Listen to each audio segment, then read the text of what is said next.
잘 쉬셨습니까? 이어서 계속 보도록 하겠습니다. 마르코 복음서 1장 16절에서 20절의 말씀입니다. 예수님께서 갈릴레아 호숫가를 지나가시다가 호수에 그물을 던지고 있는 시몬과 그의 동생 안드레아를 보셨다. 그들은 어부였다. 예수님께서 그들에게 이르셨다. 나를 따라오너라. 내가 너희를 사람 낚는 어부가 되게 하겠다. 그러자 그들은 곧바로 그물을 버리고 예수님을 따랐다. 예수님께서 조금 더 가시다가 배에서 그물을 손질하는 제베데오의 아들 야고보와 그의 동생 요한을 보시고 곧바로 그들을 부르셨다. 그러자 그들은 아버지 제베데오를 사꾼들과 함께 배에 버려두고 그분을 따라 나섰다. 여러분 잘 아시는 이제 첫 번째 제자를 부르시는 이야기입니다. 바실리오 성인의 대수덕집이라는 이제 책에 이 부분의 해설이 있습니다. 그대로 읽어드리겠습니다. 재산과 허영심, 사회적 지위와 쓸데없는 욕심과 같은 온갖 껍데기를 버리는 일부터 시작해야 합니다. 야고보와 요한은 아버지 제베데오도 버리고 그들의 생계가 달려있는 배마저 버렸습니다. 마테오도 세관을 버리고 주님을 따랐습니다. 바오로는 자신 쪽에서 보면 세상이 십자가에 못 박혔고 세상 쪽에서 보면 자신이 십자가에 못 박혔다고 말합니다. 이처럼 참으로 그리스도를 따르기를 열망하는 사람은 이승의 삶에 묶여있는 그 무엇에도 관심을 가지지 말아야 합니다. 그것이 주님의 명령에 어긋나는 것이라면 부모나 가족에 대한 애착마저 버려야 합니다. 바실리오 성인이 정확하게 지금 이 이야기의 핵심을 꿰뚫고 있죠. 그렇죠? 핵심은 뭐죠? 버리는 거. 네. 여러분이 우리가 예수님을 따른다고 할 때 제일 먼저 해야 되는 것은 버리는 일부터 시작을 해야 된다. 여기 바실리오 성인이 몇 가지 예를 들었죠. 재산, 허영심, 사회적 지위, 쓸데없는 욕심 이런 거를 딱 한마디로 규정하죠. 온갖 껍데기다 이게. 온갖 껍데기를 버려야만 예수님을 제대로 따를 수가 있겠다. 네. 있겠다가 아니라 있다. 네. 자, 반대로 말하는 거죠. 이런 거 안 버리고 계속 들고 다니면 예수님을 제대로 따를 수가 없다. 그 말이죠. 네. 그러니까 우리 수녀님들이 절에 맨날 저옷만 입고 사시는 이유가 뭡니까? 아니, 서원으로 못 받아줘, 그냥. 예. 그냥 청빈을 살겠습니다. 예. 우리 신부들은 그나마 나아요. 그래도 끌레 셔츠 이거 몇 번은 입을 수 있고, 밖에서 차복도 있는데, 예. 우리 수녀님들은 뭐 초질과 그냥 동복, 하복 2개밖에 없죠, 그죠? 예. 그렇게 하는 이유가 뭐겠습니까? 예수님을 더 제대로 따르기 위해서겠죠. 예. 여러분이 여기 보시면, 맨 마지막에 보시면, 참으로 그리스도를 따르기를 열망하는 사람은 이승의 삶에 묶여있는 그 무엇에도 관심을 갖지 말아야 한다. 옛날 성인들은, 또 옛날 신자들은 이렇게 뭔가 다 모였어요. 네. 근데 우리를 보면 어떻습니까? 그래도 이 정도는 좀 가지고 가야 내가 좀 이렇게. 그 신앙생활이 이 예수를 따르는 삶에서는 그게 그렇게 되어서는 안 된다. 네. 여러분, 순교자 생활에 순교자들을 잘 생각해 보세요. 순교자들이 자기 가족 먹여 살 이런 거 생각하면 순교 어떻게 해요? 순교 못하지. 네. 근데 그 순간에 뭐 가족이고 뭐고 오로지 예수 그리스도. 예. 가족 그렇다고 지금 당장 여러분 가족을 버려라 이런 말이 절대로 아닙니다. 오해하면 안 돼요. 집에 있는 가족을 버리라는 게 아니고 여기 이 바실리오 성이 잘 설명했잖아요. 그 부모나 가족에 대한 애착을 버려라. 예. 특히 여러분 부모가 자녀에게 가지는 이 잘못된 애착은 매우 위험한 것입니다. 예. 자녀를 망치는 길이 될 수 있죠. 매우 조심해야 되고, 그래서 예수님도 뭐라고 하죠? 자녀나 가족을 나보다 더 사랑하는 사람은 내 제자가 될 수 없다. 그래서 하느님이 아브라함에게 무엇을 바치라고 하죠? 네 아들을 바쳐라.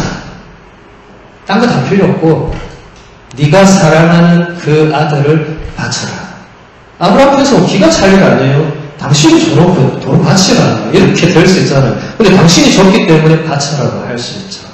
네. 당신이 안 줬으면 바치라 소리도 안 했겠죠. 네. 근데 여러분, 그 성공모 신부님 순례자 아브라함 책을 읽어보면 하느님이 왜 그런 시험을 하셨냐? 아브라함이 이삭에 대한 애착 때문에 원래의 이 부르심의 길에서 벗어나서 그렇다. 원래 아브라함은 그냥 예했던 사람인데 이제 이게 100살에 또 애가 생겨놓으니까 얼마나 이쁘게, 여러분 애 생긴 그 자체로 이쁜데 100살에 여러분 애를 가질 생각, 여러분 100살까지 우리가 살 수는 없겠지만 100살에 애를 가진 그 애가 눈에 밟히고 그래 안 되겠어요? 예. 그러니까 하느님이 이제 가만히 보시다가 딱 때가 되니까 네 아들 그 바쳐라. 예. 아브라함은 어떻게 합니까? 새벽부터 우리 창세기 때 봤죠, 그죠? 새벽부터 일어나서 직접 장작을 패고 직접 말에 안장을 놓고 난리를 칩니다. 아브라함이 그 당시에 거느린 하인만 수백 명은 넘었을 거예요. 하인들 시키면 되잖아. 내일 아침에 내 어디 갈 테니까 장작 패놔라, 말에게 물 먹여놔라, 다 할 거 아니에요. 근데 직접 다 합니다. 직접. 예. 그리고 자꾸 이 이야기로 가면 안 되는데 아무튼 예, 그 이야기로 가면 안 되고, 예, 그건 여러분 순례자 아브라함 성공모시고 책 1권이고 꼭 읽어보시기 바랍니다. 어쨌든 중요한 것은 예수 그리스도를 따를 때는 나머지 것들을, 온갖 껍데기를 버려야 된다. 아까 바울 사도 말씀과 똑같죠. 나는 주 예수 그리스도 복음 이외의 모든 것을 해로운 것으로 여긴다. 그것들은 나에게 그냥 쓰레기 같은 것들이다. 예. 그렇게 해야만 제대로 따를 수가 있다. 오늘부터 집에 가셔서 내가 정말 버려야 될 것들을 잘 생각하셔서 하나씩 버리는 연습을 해야 됩니다. 예. 그게 자녀에 대한 애착이라면 그마저도 버릴 수 있어야 되죠. 그래야 자녀도 자유로울 수 있습니다. 애착은 상대방을 자유롭지 않게 뭔가 묶어두는 거죠. 예. 좋은 게 아닙니다. 그건 사랑이 아니에요. 그거는 사랑의 잘못된 형태로 가는 겁니다. 그것은 참된 사랑은 전적으로 서로 어떤 자유로운 뭔가가 반드시 있어야 돼요. 예. 자녀가 어릴 때야 그게 안 되니까 다 해주지만 어느 정도 이제 다 자라나면 그냥 자유롭게 놔줘야 됩니다. 여러분 루카복음 15장에 그 아버지 비유 이야기 아시죠? 그 둘째 아들이 아버지 살아있는데 뭐 달라고 하죠? 유산 달라고. 이 미친 짓이죠. 유산이 뭐예요? 죽고 나서 받는 거 아니에요. 근데 아버지 눈을 그렇게 뜨고 살았는데 여러분 자녀가 어느 날 여러분한테 와서 어머니 유산 주세요. 뭐라고 하겠습니까? 저게 미쳤다 이렇게 안 하겠어요. 이게 요새 밥안 먹더만 정신이 나갔나 가서 공부나 해라 이렇게 하겠죠. 그죠? 근데 루카복음서의 아버지는 어떻게 했죠? 말없이 유산을 줍니다. 주면 아들이 어떻게 할 거를 알고 있었겠죠. 그 길로 아들이 어떻게 합니까?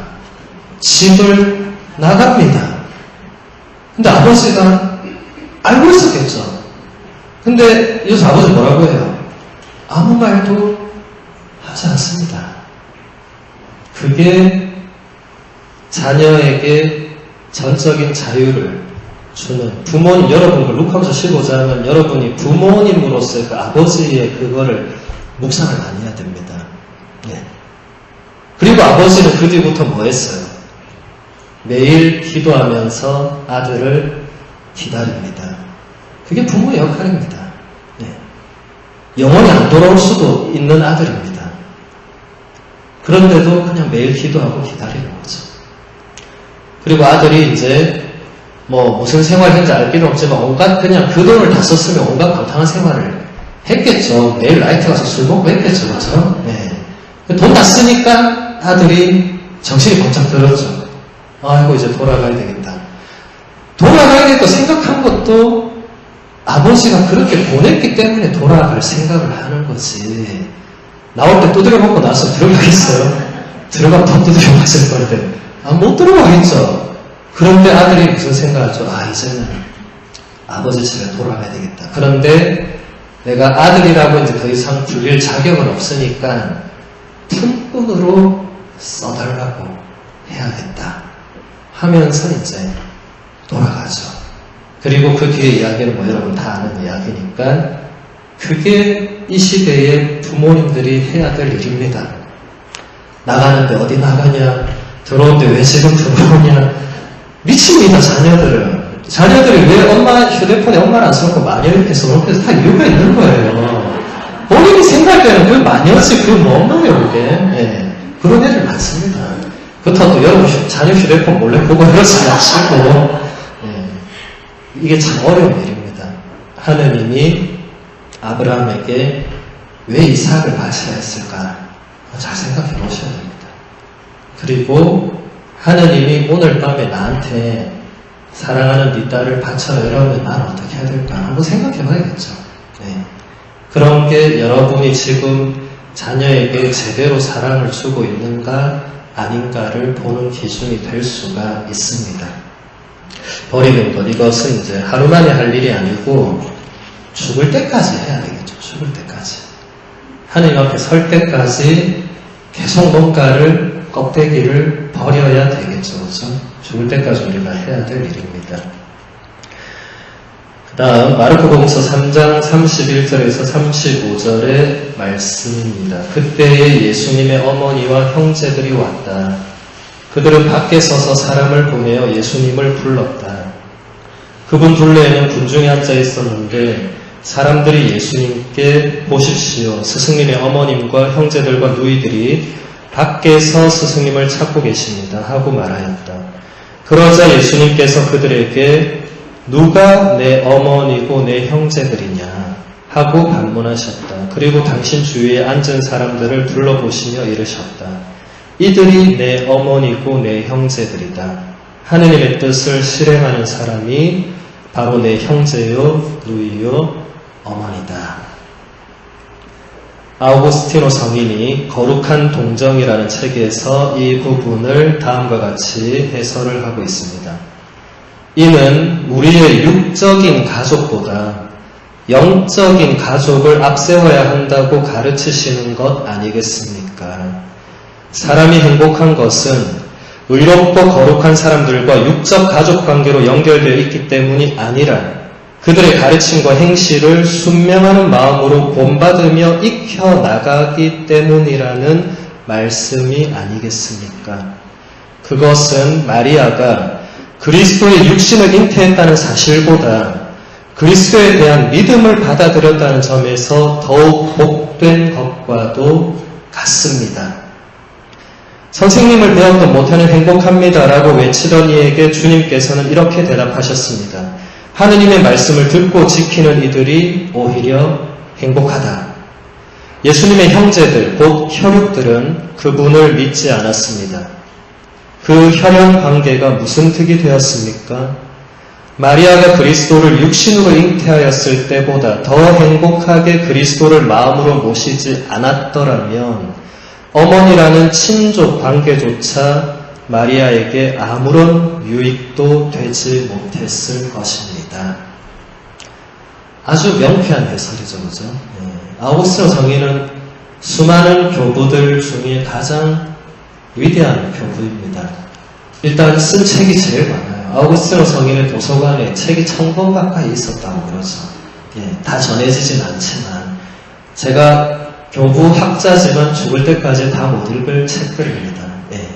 대단한 분이죠, 그죠? 우리 제가 다녔던 학교 이름도 아우구스티니아노예요. 전 세계에서 하나밖에 없는 교부학 학교인데 그 이름조차도 아우구스티노의 학교다 이렇게 지어놨어요. 그만큼 위대한 스승입니다. 바오로, 그 다음 아우구스티노, 그 다음 토마스 아퀴나스, 이렇게 우리 교회의 이제 거의 3대 중심인물이죠. 이 세 분이 없으면 가톨릭 교회는 거의 있을 수가 없습니다. 이 세 분이 다 해놓은 겁니다. 이 세 분 해놓은 거 가지고 이제 우리가 이제 이렇게 해설하고 또 해설하는 거지. 여기서 보면은 아우구스티노 성인도 결국은 이 육적으로 맺어진 이 관계를 뛰어넘는 게 중요한 것이다. 지금 예수님이 막 성모님을 무시하고 이런 게 전혀 아니고, 정말 중요한 것은 이 육적인 관계가 중요한 게 아니다. 예. 그러면 예수님은 온 인류의 구세주가 될 수가 없겠죠. 그 시대의 구세주밖에 안 되겠죠. 육적 관계로 뭐가 되어야 된다면 그 시대, 그러니까 지금으로부터 2018년 전 그 시대의 구세주는 되겠지만 지금 우리하고는 아무 상관없는 역사의 인물이 되겠죠. 육적으로만 그렇다면. 그래서 이 영적인 관계. 그래서 여기서 보면 아우구스티노인이 인용한 구절이 루카복음서 11장 28절입니다. 하느님의 말씀을 듣고 지키는 이들이 오히려 복되다. 나를 배웠던 모태보다 더 복되다. 그러니까 육적으로 그걸 배워서 복된 의미가 정말 중요한 게 아니고, 정말 하느님의 이 말씀을, 예수님 자신이 하는 말씀이잖아요. 그 하느님 말씀을 듣고 지키고 실행하고 삶으로 사는 이 사람들이야말로 예수님의 형제 자매고, 그들이 정말 복된 사람들이다. 아까 버리는 것하고도 관련이 있죠. 그렇죠? 연결이 됩니다. 이렇게. 여기서 한 가지 우리가 짚고 넘어가야 될 게, 예수님의 형제들이 이제 나오죠. 여러분, 개신교회가 성모님을 받아들이지 않는 아주 중요한 근거로 예수님의 형제들, 이거를 언급을 합니다. 성모님은 동정이 아니었다, 이렇게 얘기를 하는 거죠. 말도 안 되는 소리를 하고 있는데, 어쨌든, 그래서 제가 여기, 예수님의 형제들, 가톨릭 교회 교리서 500항에 설명을 잘 해놨어요. 제가 그대로 한번 읽어드리겠습니다. 성경이 예수님의 형제 자매에 대해 가끔 언급하고 있다는 점을 들어서 마리아의 평생 동정 사실을 반박하는 사람들이 있습니다. 교회는 항상 이 대목들이 동정 마리아의 다른 자녀들을 가리키는 것이 아니라고 이해해 왔습니다. 사실 예수님의 형제들인 야고보와 요셉은 다른 마리아라고 명시된 예수님의 제자 마리아의 아들들입니다. 구약 성경의 표현 방식대로 여기서 형제라는 말은 예수님의 가까운 친척을 일컫는 말입니다. 여기서 예수님의 형제들, 이건 마태복음서 13장 55절이고 다른 마리아는 마태복음서 28장 1절, 그리고 예수님 제자 마리아의 아들들은 마태복음서 27장 56절에 나옵니다. 그러니까 여기서 중요한 것은 고대어는 여러분 현대어랑 굉장히 달라요. 고대어는 지금처럼 단어가 세분화된 시대가 아닙니다. 그냥 한 단어가 모든 걸 다 포괄하는 거였어요. 여기서 나오는 이 형제라는 이 단어도 출판이 깨끗해졌네. 형제라는 이 단어도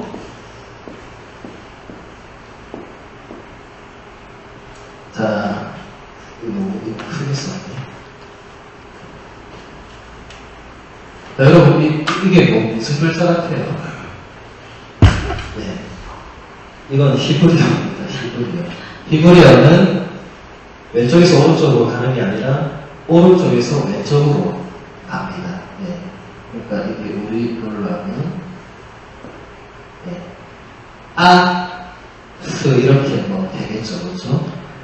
이게 이제 그리스어는 이제 이거를 아델토스라고 아델포스 이렇게. 이게 이제 형제라는 의미가 되는데 요 단어 있죠. 요게 구약에서 거의 600번 정도 나옵니다. 네. 아브라함이 롯에게 이런 말을 해요. 너와 나는 혈육이 아니냐. 그때도 이랬어요. 또 야곱이 라반한테 가니까 라반이 그래요. 너는 나와 고육이 아니냐. 또 이거를 씁니다. 네. 그러니까 이게 뭐냐면 여러분 아브라함과 롯이 직접 형제입니까? 아니죠. 사촌 조카죠. 라반과 야곱이 형제입니까? 아니죠. 저 단어는 형제, 자매, 친척, 같은 혈통, 같은 민족 모든 것을 포괄하는 저 하나밖에 없는 거예요. 네. 그리고 그리스도 마찬가지로 요 하나밖에 없는 거예요. 그게 모든 것을 다 포괄하는 겁니다. 네. 근데 그걸 가지고 성모님의 동정을 논하는 자체가 그거가 안 되는 거죠. 네. 구약 성경의 표현 방식도 그러했고 또 초대 교회부터 교부들이 성모님의 그 동정 잉태와 출산과 그 뒤로도 동정 이것이야말로 예수 그리스도의 신성의 결정적인 증거가 된다고 교부들이 그렇게 일관되게 한결같이 그 어떤 교부도 거기에 대해서 말도 안 되는 소리다 이렇게 한 교부는 아무도 없었습니다. 네. 심지어 마르틴 루터 개신교를 이렇게 창시했다고도 할 수 있는 마르틴 루터도 성모님에 대한 공경에 대해서는 왜냐면 그것도 신부였기 때문에 마르틴 루터가 그 당시 뭐였냐면 예수님보다 성모님을 더 이렇게 하는 그런 사람들한테 그거 아니라고 얘기를 한 거죠. 여러분 이 성모님에 대해서 여러분 잘 이렇게 알아야만 됩니다. 여러분이 성모님에 대해서 혼동하면 개신교가 우리를 마리아교다 이렇게 부를 수밖에 없는 거죠. 네, 혼동하면 안 되죠. 여러분 성모님은 하나님입니까 아닙니까? 아니죠. 개신교 물론 여기서 우리가 개신교 말한 자체가 말할 그것도 아니지만 근데 우리가 뭔가 그렇게 하는 언덕질을 주니까 그렇게 하는 거겠죠, 그죠? 네. 여러분 성모님은 하느님 아니죠. 네. 근데 하느님의 어머니라는 표현은 뭐예요? 하느님의 어머니. 여러분 이사회 하나 듣잖아요. 하느님의 어머니.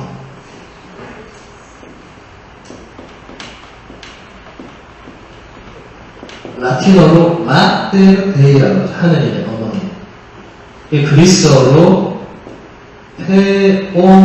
테오토코스라는 말을 그대로 가져오면 태어는 하느님, 토코스는 낳은 어머니, 낳은 이런 뜻인데 어떻게 이 성모님을 하느님의 어머니라고 할 수가 있느냐 이렇게 비판을 한단 말이죠.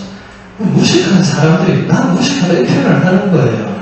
하느님한테 어머니가 어디 있어요? 그걸 모르는 사람이 누가 있어? 하느님이 창조주가 우리를 전도하신 창조 성부 천재 창조를 믿습니다 고백하는데 뭔 소리야? 하느님한테 어머니가 있을 수가 없죠. 이거 무슨 말입니까? 그럼 결국은 예수 그리스도가 바로 하느님과 같은 분이라는 신앙의 고백의 표현인 거죠, 그렇죠?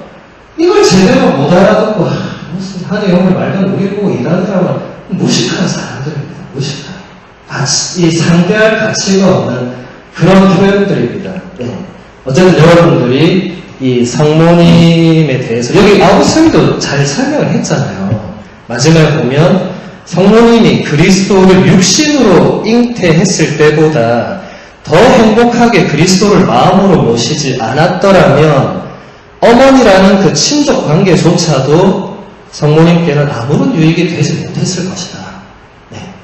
명쾌한 해설이죠. 그렇죠? 네. 성모님이 복되신 이유를 엘리사벳이 뭐라고 했습니까? 하느님의 말씀이 이루어지리라고 믿었기 때문에 당신이 복되다 했지. 네가 이제 예수님 성모님이 엘리사벳보다 한참 어린 사촌 동생이었죠. 네가 예수님을 배워서 복되다 이런 말 안 해요. 하느님의 말씀이 이루어지리라고 믿었기 때문에 이제 당신이 복되다. 성모님도 뭐라고 응답합니까? 그래서 내 영혼이 주님을 찬송하고 내 마음이 나의 구원자 하나님 안에서 기뻤더니 그분께서 당신 여종의 비천함을 두고 보셨기 때문이다. 이 아름다운 마니픽한 노래를 부르면서 그런 부분만 봐도 성모님이 어떤 분인지를 정확하게 알 수가 있죠. 우리가 배워야 될 것은 그런 성모님의 그 믿음과 겸손과 순종, 우리 늘 그 칭송하잖아요. 성모님의 믿음을 본받자, 겸손을 본받자, 또 그런 게 우리 신앙인들에게 이 도움이 되는 거지. 여기 구약, 아까 저 단어가 구약 성경에 630번 정확하게 사용됐다고 합니다. 제 말이 아니라 학자들이 다 찾아보고 한 말이니까. 그러니까 그만큼 저 단어는 직접 형제뿐만 아니고 뭐 혈육, 혈통 이런 거를 다 의미하는 그런 단어라는 거 여러분이 알아두시면 되겠습니다. 다음에 이렇게 신교신자 뭐라 하면 딱 이렇게 얘기를 해주시면 좋겠죠. 마르코복음서 9장 2절에서 8절의 말씀입니다. 엿새 뒤에 예수님께서 베드로와 야고보와 요한만 따로 데리고 높은 산에 오르셨다. 그리고 그들 앞에서 모습이 변하셨다. 그분의 옷은 이 세상 어떤 마전장에도 그토록 하얗게 할 수 없을 만큼 새하얗게 빛났다. 그때 엘리야가 모세와 함께 그들 앞에 나타나 예수님과 이야기를 나누었다. 그러자 베드로가 나서서 예수님께 말하였다. 스승님, 저희가 여기에서 지내면 좋겠습니다. 저희가 초막셋을 지어 하나는 스승님께, 하나는 모세께, 또 하나는 엘리야께 드리겠습니다. 사실 베드로는 무슨 말을 해야 할지 몰랐던 것이다. 제자들이 모두 겁에 질려 있었기 때문이다. 그때 구름이 일어 그들을 덮더니 그 구름 속에서 이는 내가 사랑하는 아들이니 너희는 그의 말을 들어라 하는 소리가 났다. 그 순간 그들이 둘러보자 더 이상 아무도 보이지 않고 예수님만 그들 곁에 계셨다. 베다라는 성인, 이분이 워낙 존경받는 분이니까 앞에 항상 존자 베다 이렇게 붙습니다. 베다 성인이 이 부분을 이렇게 해설하고 있습니다. 눈처럼 하얗게 된 주님의 옷이 예형적으로 무엇을 나타내는지 누군가가 묻는다면 우리는 그 옷이 당신 성도들의 교회를 가리키는 것이라고 옳게 대답할 수 있습니다.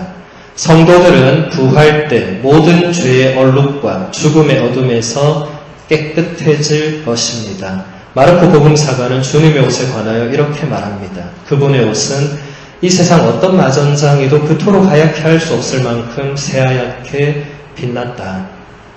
이 세상 그 누구도 부패와 슬픔 없이 살아갈 수 없다는 것은 분명합니다.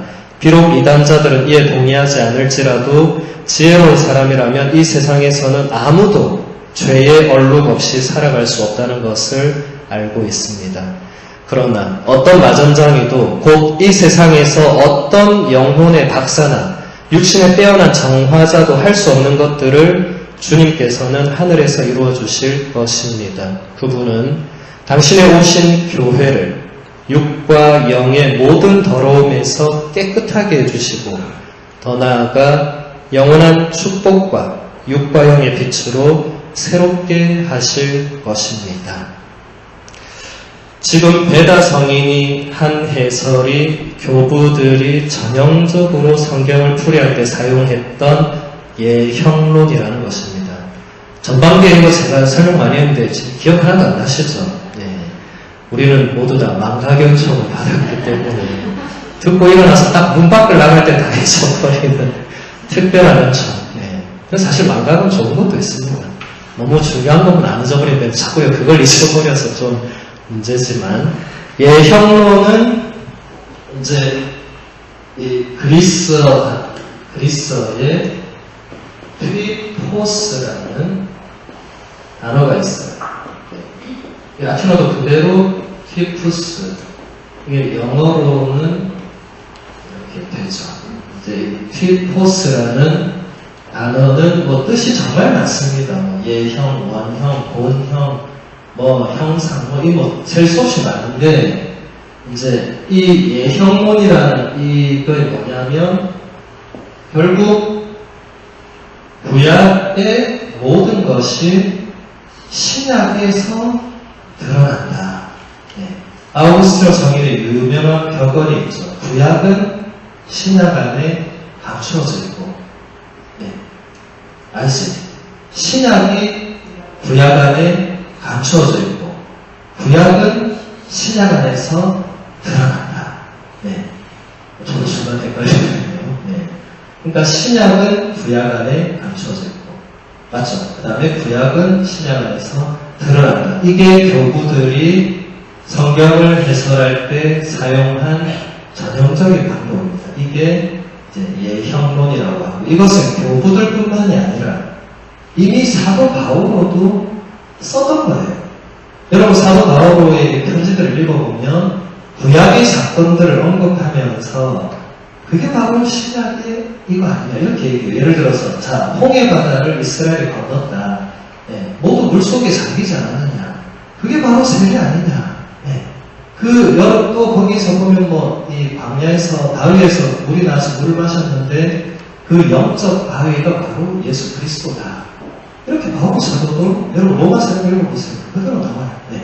그런 게 예형론이라고 합니다. 그러니까 이 구약이었던 사건들은 다 신약을 예표하고 특히 교회를 아까 베라성에도 그랬죠. 그게 바로 교회를 말하는 거다. 교회.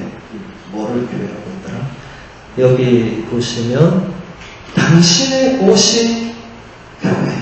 네.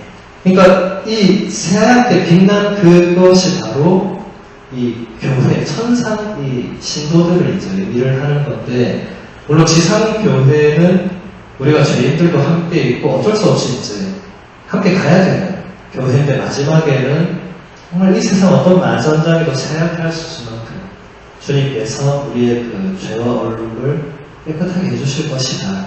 네. 그 정화를 우리가 이 연옥이라고 표현하죠. 그렇죠? 여러분, 연옥교리는 장소가 아닙니다. 장소가 아니라 그 깨끗해지는 이 과정, 불. 이게 이제 라틴어로 이제 뿌리피카레.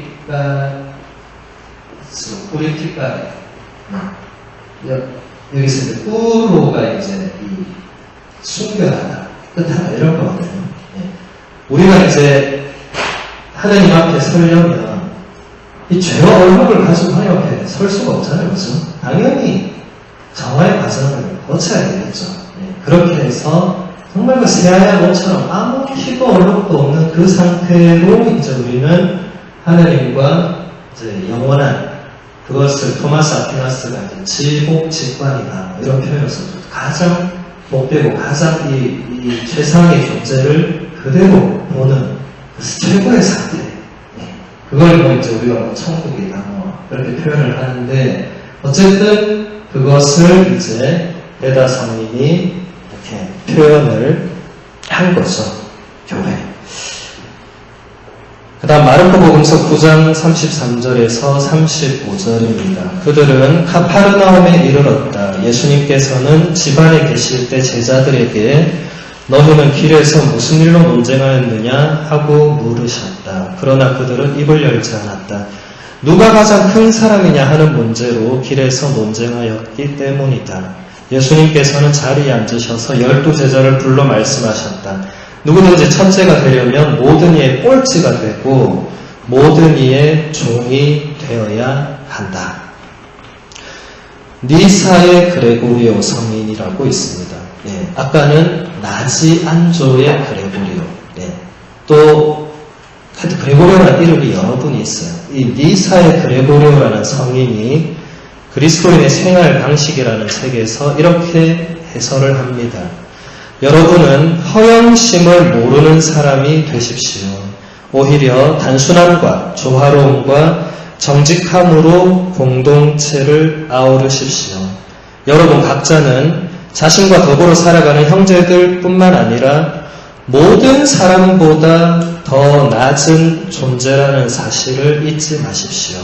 이것을 알고 있다면 여러분은 참으로 그리스도의 제자가 됩니다. 네. 아까는 버리는 것, 그리스도의 제자가 되기 위해 가장 먼저 해야 될 일은 끊임없이 온갖 껍데기를 버리는 것이고, 여기 이제 또 다른 하나의 덕목을 이 그레고리오 성령이 제시를 하는데 바로 이 겸손함, 허영심을 몰라야 된다. 그리고 단순한 조화로움, 정직함으로 공동체를 이렇게 이끌어 나가야 된다. 이 굉장히 중요한 덕목들입니다. 여러분 지금 여기 앉아있는 사람 중에 공동체 안에 속해 있지 않은 사람은 아무도 없죠. 우리는 혼자 구원받는 종교가 아닙니다. 뭐 인도나 저쪽의 신비주의 혼자 명상해서 구원받는 그런 종교 아니에요. 우리는 교회 안에서 공동체와 함께 공동체로 구원을 받는 겁니다. 나만 구원받고 너는 못 받아. 이거는 그리스도교가 아닙니다. 그거는. 함께 가는 거죠. 함께 가는데 여러분이 근데 공동체 이렇게 하면 알겠지만 저 사람 없어 이 공동체 잘 될 건데 이런 사람이 꼭 있어요. 근데 그 사람이 나가면 잘 되냐? 또 딴 사람이 생겨요.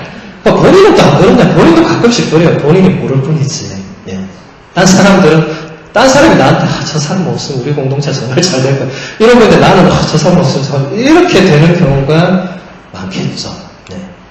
그런 것을 어떻게 풀어야 되느냐? 단순함과 조화로움과 정직함으로 풀어야 된다. 여러분 이런 게 별거 아닌 것 같지만 성인들이 하는 말은 그냥 하는 말들이 아니에요. 뭐 성인의 시대에 성인이 살았던 공동체 그런 게 없었겠습니까?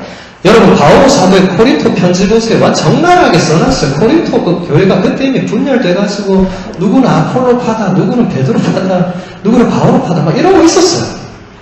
바오로 시대에도 그 바오로 성인이 어떻게 그럴 수 있느냐고 막 편지에 막 정말 많이 흥분해가지고 정말 우리는 중요한 게 우리는 일꾼일 뿐이고 나는 물을 줬으면 아폴로 나무를 심었고 정말 거기서 그렇게 하시는 하느님이 중요한데 여러분 지금 무슨 그렇게 말도 안 되는 짓을 하느냐.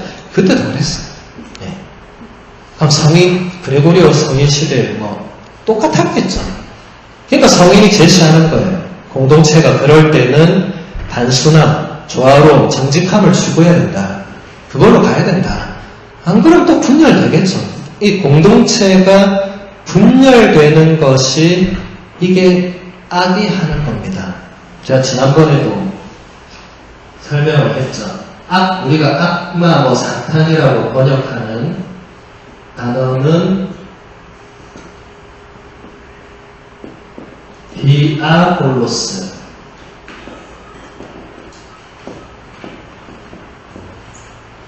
디아와 이제 볼로스. 일단 이걸 설명했죠. 심볼. 자, 여러분 주일마다 우리가 고백하는 신앙 고백을 뭐라고 하죠? 사도신경, 니케아 콘스탄토프 신경, 제가 전반기에도 설명했죠. 신경이라고 번역한 단어가 바로 이 쉼볼론입니다. 쉼볼론. 그리스어로 쉼하면 함께. 그래서 여러분 심포니 이런 거 있죠. 저는 심포지엄. 그 함께 하는 거죠. 쉼볼론은 알로라는 동사에서 왔는데 이거는 뭔가를 이렇게 맞추는 거예요. 어떤 의미는 많지만 지금 쉼볼론 할 때는 함께 뭔가를 맞춰보는 거예요. 함께 뭔가를 맞추는.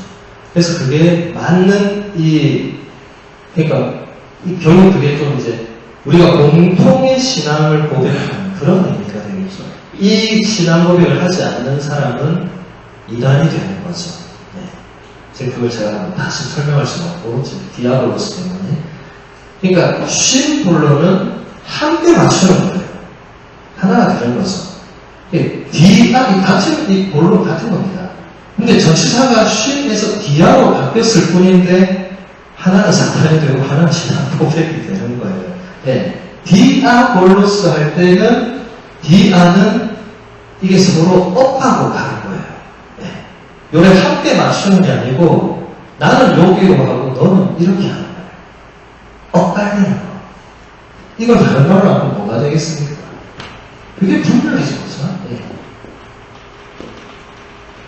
그러니까 결국 악마, 사탄이라는 어떤 그 악의 세력이 우리에게 가장 즐겨하는 것은 공동체를 분열시키는 거죠. 네. 이미 예수님 제자단이 여기 아까 우리 읽었잖아요. 길에서 뭔 일로 싸웠냐. 네. 그게 분열이지, 분열. 근데 이유가 뭐였어요? 누가 가장 큰 사람이냐 하는 문제로 12제자가 싸움이 벌어진 거예요. 예. 그러니까 예수님 물어보니까 전부 입 딱 다물었다. 가만히 이렇게. 예. 예수님 뭐 다 알고 있지만. 그래서 예수님이 누구든지 첫째가 되려면 모든 이의 꼴찌가 되고 모든 이의 종이 되어야 한다. 니사의 베고리오 스님도 여러분 각자는 자신과 더불어 살아가는 형제들뿐만 아니라 모든 사람보다 더 낮은 존재라는 사실을 잊어서는 안 된다. 네. 저는 이게 가장 겸손이 무엇인가를 보여주는 정말 가장 중요한 표현이라고 생각을 합니다. 그러니까 성인도 이렇게 말하죠. 이것을 알고 있다면 여러분은 참으로 그리스도의 제자가 됩니다. 바꿔서 말하면 내가 모든 사람보다 더 낮은 존재라는 사실을 망각하거나 나는 저 사람보다 낫다고 생각하는 순간 나는 참된 그리스도의 제자가 아니다. 네. 여러분을 돌아봐야 되겠죠. 네. 여러분 공동체에 저 사람만 없으면 된다. 이런 생각하는 자체가 나는 그리스도의 참된 제자가 아니다. 그리고 그게 바로 분열의 씨앗이 되는 것입니다. 네. 악마가 가장 좋아하는 것은 공동체가 분열되는 것입니다. 여러분 그걸 항상 잘 생각해야 돼요. 내가 분열의 씨앗이 언제든지 될 수 있습니다. 네. 여러분 밀과 가라지의 비유 이야기 아시죠? 네. 이 밀, 가라지 주인이 이제 밭에 밀씨를 뿌려놨는데 다음날 가보니까 이 가라지는 이 돛골이 일종의 밀하고 진짜 비슷하게 생겼어요.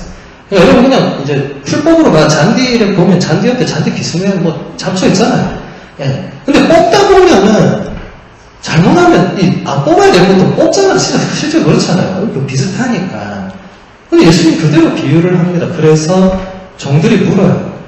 주인님 우리가 가서 가라지를 다 솎아낼까요? 하니까 주인이 뭐라고 하죠? 아니다. 너가 하다가는 밀까지 같이 뽑을지도 모른다. 그러니까 가만 놔두라 일단. 그러면 수확 때에 내가 일꾼들을 보내서 깨끗하게 밀과 가라지를 다 갈라서 가라지는 불에 태워내고 밀은 내 곳간으로 가져온다. 이게 무슨 말이죠? 세상 종말 때까지 밀과 가라지는 함께 간다. 우리는 누가 밀이고 누가 가라지인지 도무지 알 수가 없다. 내가 저 사람만 없으면 할 때 내가 볼 땐 저 사람이 가라지인데 그 사람이 가라지인지 아닌지 누가 판단합니까? 우리는 아무도 판단할 수 없어요. 우리는 누구를 심판하거나 판단할 수 있는 자격이나 권한이 전혀 없습니다. 하느님께만 유고되어 있는 것입니다. 네. 여러분 이것을 명심해야 됩니다. 우리는 누구도 판단할 자격이 없습니다. 네. 그 어떤 사람도. 그래야만 우리가 모든 사람보다 더 낮은 존재가 될 수가 있겠죠. 네. 판단하려는 마음이 들 때마다 반드시 이거를 기억하셔야 됩니다. 누가 밀이고 누가 가라지인지는 아무도 모른다. 그런데 우리가 죽거나 하나님 앞에 가면 자연스럽게 알게 될 것입니다. 뭐 미리 성급하게 알 필요 없어요. 네. 그리고 우리도 살아가다 보면 열심히 살 때는 내가 참 밀과 같이 산다고 느껴지면 때로는 우리도 가라지처럼 살잖아요. 우리 다 알고 있잖아요. 말은 안 할 뿐이지. 네. 항상 복상성당은 이렇게 종이 치고 그만해요. 네. 그러면 여기 우리가 이제 이 겸손 뒤에 할 건 많은데 어쩔 수 없네요. 네. 이거는 이제 그러면 이 마지막으로 바리사이와 세리의 비유 이야기를 읽어드리면서 마무리를 하도록 하겠습니다. 루카복음서 18장 9절에서 14절의 말씀입니다. 예수님께서는 또 스스로 의롭다고 자신하며 다른 사람들을 업신여기는 자들에게 이 비유를 말씀하셨다. 두 사람이 기도하러 성전에 올라갔다. 한 사람은 바리사이였고 다른 사람은 세리였다. 바리사이는 꼿꼿이 서서 혼잣말로 이렇게 기도하였다. 오 하느님, 제가 다른 사람들, 강도짓을 하는 자나 불의를 저지르는 자나 간음을 하는 자와 같지 않고 저 세리와도 같지 않으니 하느님께 감사드립니다. 저는 일주일에 2번 단식하고 모든 소득의 11조를 바칩니다. 그러나 세리는 멀찍이 서서 하늘을 향하여 눈을 들 엄두도 내지 못하고 가슴을 치며 말하였다. 오 하느님, 이 죄인을 불쌍히 여겨주십시오. 내가 너희에게 말한다. 그 바리사이가 아니라 이 세리가 의롭게 되어 집으로 돌아갔다. 누구든지 자신을 높이는 이는 낮아지고 자신을 낮추는 이는 높아질 것이다. 다 아는 말씀이죠, 그죠? 네. 바리사이의 기도는 아주 아름다운 기도입니다. 근데 여러분 바리사이 기도를 가만히 보면 바리사이 기도의 핵심은 뭐죠? 다 내가 뭘 했다 이거죠. 내가 이거 했고, 내가 이거 했고, 내가 이거 했고, 내밖에 없어요. 예. 그리고 저 사람은 잘못했고, 저 사람은 잘못했고, 제가 아까 말한 그대로죠, 그죠? 나는 미리고, 쟤는 가라지고, 나는 미리고, 쟤는 가라지고, 주님, 저는 상 줘야 되고, 쟤는 벌 줘야 되고, 이 기도를 한 거예요. 예. 근데 세리는 뭐라고 했습니까? 오 하느님, 이 죄인을 불쌍히 여겨주십시오. 예. 이게 우리 그리스도인의 기도가 되어야 됩니다. 아, 주님, 저 사람만 없으면 우리 공동체가 잘 될 거예요. 이게 우리 그리스도인의 기도가 아니란 말이죠. 네. 주님, 저 사람이 문제가 아니고, 주님, 죄인인 저를 불쌍히 여겨주십시오. 여러분, 고해성사에서 제발 시어머니 죄, 며느리 죄, 아들 죄, 이런 거 제발 하지 말고, 내가 잘못한 것만 얘기하면 됩니다. 들어와서 우리 시어머니 얘기를 그냥 쭉 풀어내는 사람이 있어요. 듣다 보면 저도 어이가 없어요. 이게 지금 저분이 고해성사를 하고 온 건지 본인의 집안 내력을 나한테 풀러온 건지 이해가 안 돼요. 네. 본인 죄는 듣고 보면 하나도 없어. 다 시어머니 때문에 혹은 며느리 때문에 혹은 내 아들 남편 때문에 남편이 왼수고 자식이 왼수고 이런 식으로 되어서는 안 된다. 그냥 하느님 저를 죄인인 저를 불쌍하게 여겨주십시오. 여러분 이게 이사중에 어디에 나오죠? 자비성에 나오죠. 여러분 지금 주님 자비를 베푸소서 이건 상당히 의역된 것입니다. 여러분 옛날에 뭐라고 했습니까? 천주여 우리를 불쌍히 여기소서. 어디서 합했어요? 이 루카복음서 18장 여기서 그대로 가지고 온 거죠. 네. 우리라는 물론 공동체니까 우리라고 했지만 결국은 뭐죠? 저를 불쌍하게 여겨달라. 네. 이게 이제 그리스어로 하면 퀴리에 엘레이손이라고 합니다. 네. 퀴리오스는 주님이고 엘레이손은 이제 엘레오라는 이 불쌍하게 여기다라는 이 동사의 명령형이에요. 네, 명령형. 우리말에는 명령법이 없지만 이 고대 그리스 라틴어 또 서양에 있는 모든 서양 현대어는 명령법이 따로 있어요. 네. 그러니까 주님 나를 불쌍히 여겨주십시오. 네. 이제 라틴어로 하면 이제 미, 세, 레, 노, 이스 이렇게 됩니다. 네. 미세레모르라는 동사이 같은 의미입니다. 불쌍하게 여기다 노비스는 이제 우리라는 말이죠. 이게 이제 여기에 이제 불쌍히 이게 그 동사, 레오르라 동사에서 이제 미세를 하는, 불쌍하다, 비참하다, 이런 의미고, 여기에 이 라틴어 꼬르라는 단어가 이 마음이거든요. 이 꼬르가 미세를 해두면 미세리 꼬르디아. 요게 우리가 번역하는 자비입니다. 그러니까 원래 자비란 말은 불쌍하게 여기는 마음, 혹은 불쌍한 사람에게 마음을 여는 것, 이게 다 포함이 되겠죠. 이 부분을 여러분 프란시스코 교황님의 그 자비의 특별 희년 회칙, 자비의 얼굴이라고 있어요. 자비의 얼굴.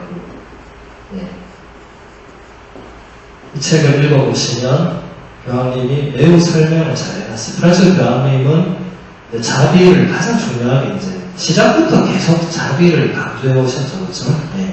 이 프란시스코 교황님이 첫 방문에서 아주 명언을 남겼죠. 여러분도 다 들어마실 겁니다. 하느님은 우리를 용서하시는데 결코 지치지 않으십니다. 오히려 우리가 그분의 용서를 청하는데 지쳐 있습니다. 대단한 거예요. 이 프란시스코 교황님 성인 되실 건데 나중에 어떻게 되겠죠? 성인 분명히 모르겠죠. 성인 되시면 딱 그 문장이 바로 밑에 딱 새겨질 거라고 저는 확신합니다. 그 첫 문장이 그때 전 세계를 놀라게 했기 때문에 그게 바로 자비, 불쌍한 사람의 마음을 여는 것, 불쌍히 여기는 마음. 그러니까 우리가 하나님께 드릴 수 있는 가장 아름다운 기도는 죄인인 나에게 하나님 정말 그 불쌍히 여겨주시고 제가 이렇게 비참한 사람입니다. 하는 게 가장 아름다운 기도라는 거죠. 가장 아름다운 고백이고 바리사이처럼 나는 의롭고 쟤는 죄인이다 하는 것은 하나님이 원하는 그런 모습이 아니다. 여러분들이 이렇게 그리스도의 제자가 되는 것, 그리스도인으로 사는 것, 이제 신약에 오니까 본격적으로 이제 다 이 그리스도인으로 사는 결국 이제 그 얘기로 가는 거죠, 그렇죠? 그래서 오늘은 여기까지 하고 이제 다음 달에는 요한복음 교부들의 요한복음 주일을 보도록 하겠습니다. 그리고 우리 지난